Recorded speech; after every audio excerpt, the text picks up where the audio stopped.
नमस्ते। कुछ हफ्ते हो गए इंडियन गवर्नमेंट के ministry of health and family welfare department से नई न्यूज आई। वो थी कोविड वैक्सीन के बारे में।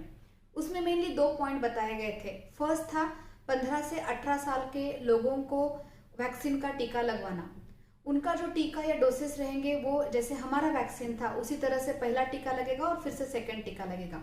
और दूसरी इंपॉर्टेंट न्यूज थी कुछ स्पेसिफिक कैटेगरी को प्रिकॉशन डोज देना। वो कैटेगरी है health care workers, frontline workers और 60 साल से ज़्यादा उम्र के लोग जिनको कोई बीमारी है या कोई कोमॉर्बिडिटी है।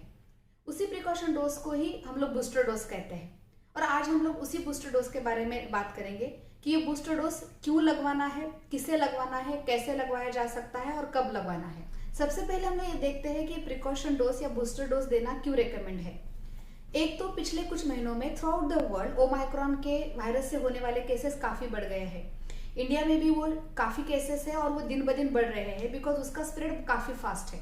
तो एक तरफ तो ये ओमाइक्रॉन वायरस का कंसर्न है ही, और दूसरी तरफ ये थॉट प्रोसेस है कि वैक्सीन जो पहले दिया गया है, जिनको दोनों डोसेस मिल गए हैं, उसका कुछ महीनों में धीरे धीरे इफेक्ट कम हो जाता है या उससे जो बॉडी में एंटीबॉडीज बने हैं या जो प्रोटेक्शन डेवलप हुआ है वो over the period of time कम हो जाता है।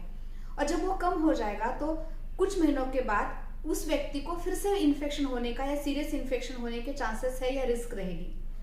तो इसलिए जिन लोगों को बहुत लंबे समय पहले दोनों डोसेस मिल चुके हैं और जिनमें चांसेस है कि इम्यूनिटी कम हो गई है, उन्हें अगर वैक्सीन दिया जाएगा तो उनकी इम्यूनिटी फिर से बूस्ट हो जाएगी और उनमें फिर से प्रोटेक्शन पैदा हो जाएगा और उनको फिर से सीवियर इन्फेक्शन होने की रिस्क उनमें कम हो जाएगी। इसलिए national technical advisory group on immunisation, जिसे NTAGA भी कहा जाता है, उनके रिकमेंडेशन के बेसिस पे टास्क फोर्स ने और इंडियन गवर्नमेंट ने रिकमेंड किया है प्रिकॉशन डोज या बूस्टर डोज। दूसरा पॉइंट है ये प्रिकॉशन डोज या बूस्टर डोज कब से दिया जाएगा। तो 10 जनवरी 2022 से हर गवर्नमेंट सेंटर्स पे या प्राइवेट वैक्सीनेशन सेंटर्स पे ये डोज मिलेगा। तीसरा इंपॉर्टेंट पॉइंट है ये किसे दिया जाएगा। तो इस वक्त गवर्नमेंट ने 3 कैटेगरी के लोग इसमें इंक्लूड किए हैं। सबसे पहले है हेल्थ केयर वर्कर्स यानी डॉक्टर, नर्सेस या हॉस्पिटल में काम करने वाले लोग। दूसरा ग्रुप है फ्रंटलाइन वर्कर, जैसे सफाई कर्मचारी हो या गवर्नमेंट वर्कर्स हो या पुलिस ऑफिसर्स हो, जो भी फ्रंट लाइन में सोसाइटी के लिए काम करते हैं वो इसके कैटेगरी में आते हैं। और तीसरा ग्रुप ऑफ पीपल है वो है 60 या उससे ज़्यादा उम्र के लोग जिनमें कोई बड़ी बीमारी है, जैसे कि डायबिटीज, BP, लिवर का problem, kidney problem, cancer, transplant surgery या इम्यूनिटी को कम करने वाली जिनको दवाइयाँ चल रही है। इस वक्त ये 3 कैटेगरी के ही लोगों को बूस्टर डोज या बेनिफिशियरी डोज रिकमेंड किया है। इसमें लेकिन एक इम्पॉर्टेंट बातें हैं याद रखने के लिए। एक की सबसे पहला है ड्यूरेशन। ये जो भी 3 कैटेगरी के लोग जिनको अभी बूस्टर डोज रेकमेंड किया है, उनके लिए सेकेंड डोज के बाद बूस्टर डोज के बीच में कम से कम 9 महीने का गैप या कम से कम 39 वीक्स का गैप होना जरूरी है। यानी अगर हम लोग कोई जनवरी में अभी बूस्टर डोज लेना चाहता है तो उसका सेकेंड डोज लगभग मार्च में या उससे पहले होना जरूरी है।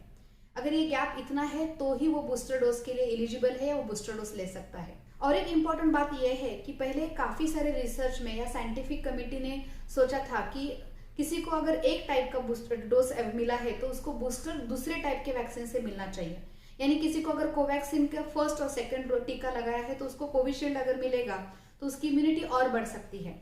लेकिन इस वक्त जो गवर्नमेंट का रिकमेंडेशन है वो इस तरह से है कि अगर किसी को पहला और दूसरा टीका कोवैक्सीन का लगा है तो उसको बूस्टर भी कोवैक्सीन का ही दिया जाएगा, और अगर उसको फर्स्ट और सेकंड डोज कोविशील्ड का मिला है तो उसको बूस्टर डोज भी कोविशील्ड का ही दिया जाएगा।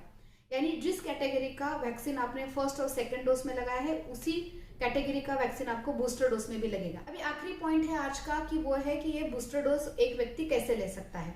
एक तो आप कोविन ऐप पे जाके वहां पे आप अपना अपॉइंटमेंट बुक कर सकते हो या डायरेक्टली सेंटर पे वॉक इन भी जा सकते हो। आप गवर्नमेंट सेंटर में वैक्सीन ले सकते हो या प्राइवेट वैक्सीन सेंटर में भी वैक्सीन ले सकते हो।